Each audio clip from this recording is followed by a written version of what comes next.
No princípio, quando o pó da terra ainda cheirava a eternidade, quando o vento soprava sem resistência entre galhos que não conheciam a morte, quando a terra não sangrava, nem os olhos temiam o escuro, Deus plantou um jardim, não um deserto, não uma caverna, mas um jardim Éden. Do hebraico, Éden, delícia, prazer profundo, deleite divino. E ali, nesse espaço sagrado entre os mundos, ele colocou o homem que formara, mas não o deixou livre no vazio, não o soltou no caos, não o abandonou sem direção, colocou no centro do jardim uma árvore, e o Senhor Deus fez brotar da terra toda árvore agradável à vista e boa para a comida, e a árvore da vida no meio do jardim, e a árvore do conhecimento do bem e do mal. Gênesis 2, 9. Duas árvores são nomeadas, mas apenas uma é limite, a árvore do conhecimento do bem e do mal. Ela estava no meio, literalmente, no hebraico, betok, no centro, no interior, no âmago. Não era periférica, não era escondida, era o ponto central da liberdade e da escolha, entre a vida e a morte, entre confiar ou dominar, entre se submeter ou tomar o trono. A árvore era bela, agradável aos olhos, boa para alimento, mas não era livre para ser tocada. Mas da árvore do conhecimento do bem e do mal, dela não comerás, porque no dia em que dela comeres, certamente morrerás. Gênesis 2:17. A ordem não era cruel, era limite sagrado. Deus deu ao homem todo o jardim, mas restringiu um só fruto, não para aprisionar, mas para ensinar,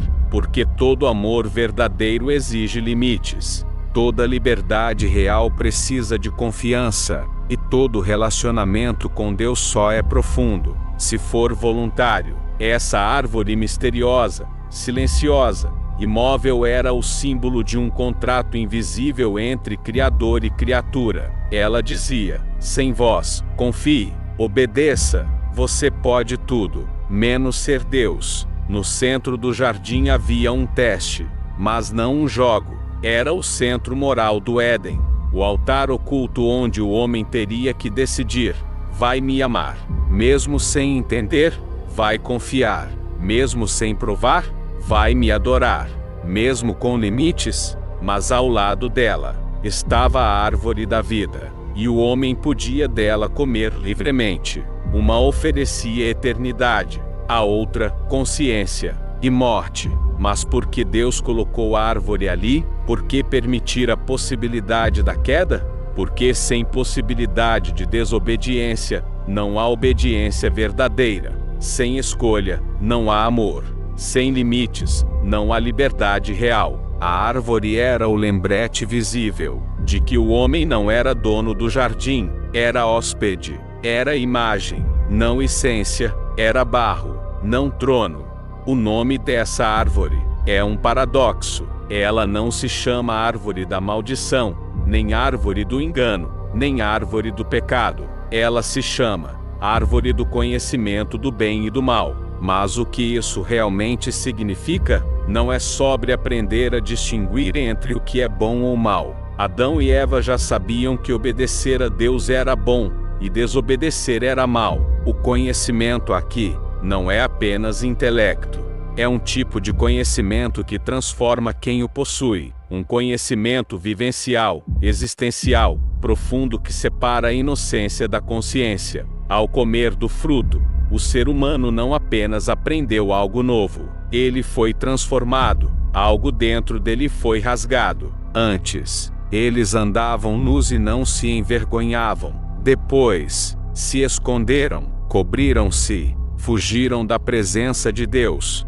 O conhecimento que essa árvore oferecia era a capacidade de julgar por si mesmo o que é certo e errado, assumir o trono da moral, tirar Deus do centro, tomar para si a última palavra. Em outras palavras, se eu como, eu defino. Se eu defino, não preciso mais confiar.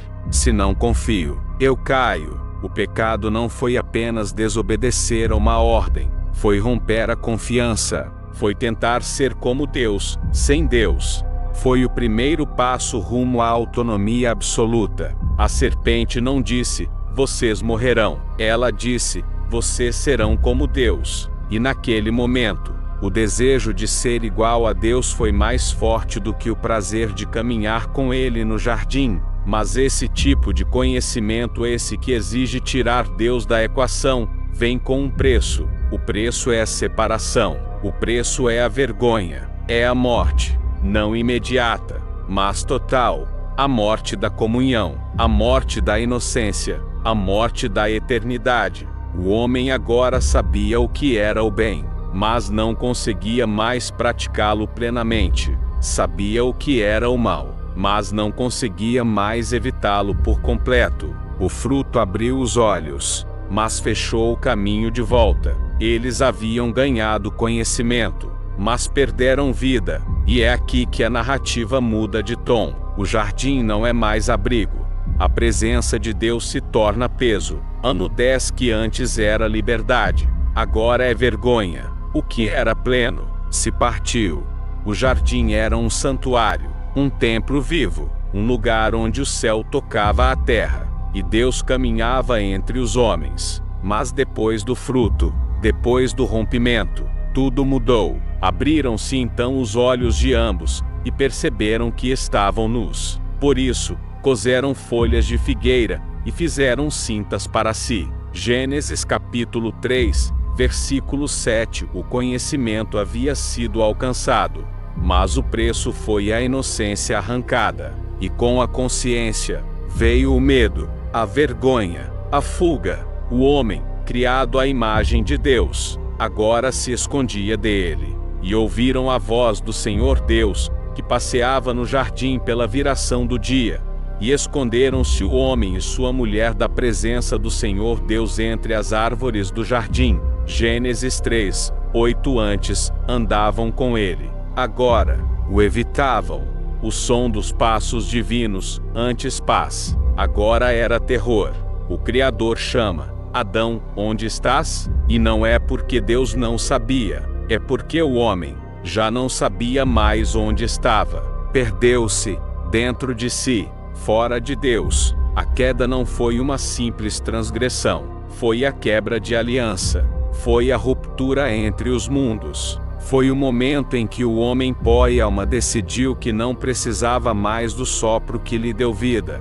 E quando essa decisão foi feita, a terra gemeu, o solo foi amaldiçoado, a serpente rebaixada, a mulher ferida no parto, o homem condenado ao suor, ao espinho e ao pó. Mas o golpe mais duro não foi a dor, foi a separação. Então o Senhor Deus o lançou fora do jardim do Éden, para lavrar a terra de que fora tomado. Gênesis 3:23. E como se isso não bastasse, e havendo lançado fora o homem, colocou querubins ao oriente do jardim do Éden, e uma espada flamejante que se revolvia, para guardar o caminho da árvore da vida. Gênesis 3:24. A espada não foi empunhada contra o homem, ela foi posta para proteger o caminho, porque se o homem, agora caído, comesse da árvore da vida em seu estado de corrupção, viveria para sempre assim,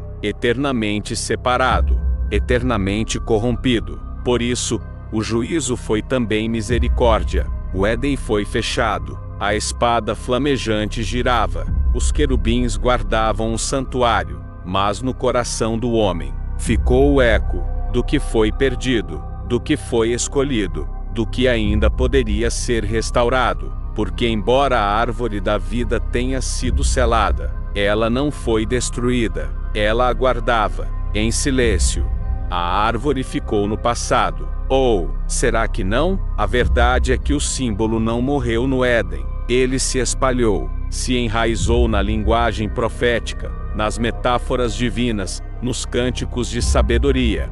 Desde a queda, o homem passou a andar em busca daquilo que perdeu, e toda a Escritura passou a ecoar o sussurro daquela escolha. Nos livros poéticos, a árvore se torna símbolo do justo, ou do ímpio. Será como árvore plantada junto a ribeiros de águas, que dá o seu fruto na estação própria, Salmo capítulo 1, versículo 3. O homem que medita na lei do Senhor é comparado a uma árvore viva, frutífera, enraizada. Mas o ímpio é como palha, como planta cortada, como raiz seca. Será arrancado da terra dos viventes. Salmo 52, versículo 5. Nos provérbios, a árvore aparece como reflexo das escolhas e consequências humanas. A árvore da vida é o desejo cumprido. A língua suave é árvore de vida. Ela representa mais do que madeira representa o estado da alma. Se viva ou apodrecida, se enraizada ou arrancada. Os profetas também não a deixaram morrer. Ao descreverem reis, nações ou juízos, usaram a linguagem da árvore. Ezequiel compara o Egito a um cedro altíssimo, que seria derrubado e lançado no abismo. Isaías declara que os carvalhos do orgulho seriam cortados e queimados. A árvore, então, torna-se imagem de impérios, de vaidades, e do julgamento que os abate. Mas o símbolo mais profundo de todos acontece no Calvário. A árvore agora não mais no jardim, mas no Gólgota. Cristo, pendurado no madeiro, o justo pelos injustos, o sem pecado, suspenso entre céu e terra, como fruto puro, oferecido ao mundo corrompido. Maldito todo aquele que for pendurado no madeiro. Gálatas capítulo 3, versículo 13. O madeiro é a árvore. Na primeira árvore, o homem estendeu a mão e morreu. Na segunda, o Filho de Deus estendeu os braços e trouxe vida. A cruz não é apenas instrumento de dor, é árvore invertida. É redenção plantada no solo do juízo. É o portal de volta. O primeiro Adão caiu por tocar o que era proibido. O segundo Adão venceu ao se entregar no lugar do culpado. A primeira árvore separou, a segunda reconciliou. A árvore da vida, que fora selada com espada flamejante, agora está acessível, por meio do sangue. E todo aquele que antes estava condenado, é convidado a comer do fruto da graça. O Éden foi selado, mas não esquecido. A espada flamejante que girava ao leste do jardim não era o fim, era pausa. Não era destruição, era espera. Porque a história da árvore não terminou no Gênesis. Ela foi suspensa, preservada, para um reencontro. E é no último livro da Bíblia, no último capítulo da eternidade, que ela reaparece, no centro de uma nova cidade, num novo jardim. E mostrou-me o rio da água da vida. E no meio da sua praça, e de uma e de outra banda do rio, estava a árvore da vida, que produz 12 frutos, dando seu fruto de mês em mês. E as folhas da árvore são para a cura das nações. Apocalipse capítulo 22. Ela está lá, não no deserto, não em ruínas, mas viva, majestosa, oferecendo cura. O símbolo que foi perdido é restaurado. A árvore que fora guardada, agora convida. Aquele que antes foi expulso, agora é chamado para entrar. E tudo porque, no centro da história, entre a queda e a glória, houve uma outra árvore e a cruz. A cruz é o ponto de reconexão entre a árvore do Éden e a árvore do Apocalipse. É o eixo invisível que une a morte com a vida, a vergonha com a glória, o exílio com o retorno. O sangue derramado no madeiro abriu um novo caminho. Não por espada flamejante, mas por graça incandescente. Não por obras humanas, mas por amor divino. E agora, o homem não precisa mais esconder-se entre folhas. Não precisa mais fugir do som dos passos divinos. Agora ele pode voltar, pode comer, pode viver. A árvore do conhecimento trouxe a queda. A árvore da cruz trouxe a redenção. A árvore da vida enfim trará a eternidade.